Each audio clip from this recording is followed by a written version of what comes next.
Turning now to our health headlines as monkeypox continues to spread worldwide. We're learning more about the virus itself.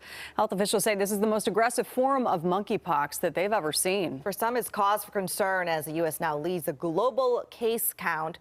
The latest numbers from the CDC show Washington state has 210 confirmed cases. That is the 11th highest in the nation. And we know the virus spreads in close contact situations. So ahead of the school year, we are learning more today about who is at risk here. Fox 13's Alejandro Guzman joins us live in studio. And you reached out to several local universities. Do they have a plan for monkeypox? Jamie, Hannah, I can tell you that primarily right now it's still in the works. We do know that some of those universities and colleges do happen to have links on their websites guiding students as to what to do, what to look out for, what are the symptoms. However, for the majority, it sounds like plans, like we said, are still in the works, with school scheduled to begin in mid to late September.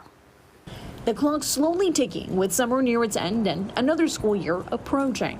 Child cares and schools should be aware of monkeypox and should continue to follow standard hygiene practices that prevent monkeypox and other infections. This includes washing and sanitizing blankets and other bedding in child care settings, especially if used by more than one child, keeping a clean environment, hand washing and sanitizing with at least 60% alcohol.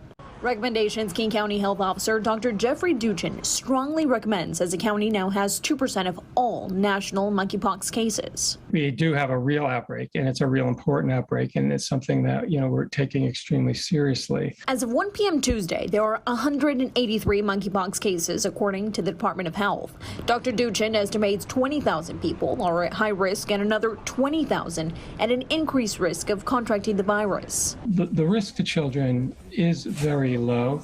Dr. Duchin says as of August 3rd, there have been 9,000 cases in the U.S. and only 2 are children. Thankfully, monkeypox is not going to be as pervasive as COVID-19, but for the community that is impacted, it's just as bad in many ways.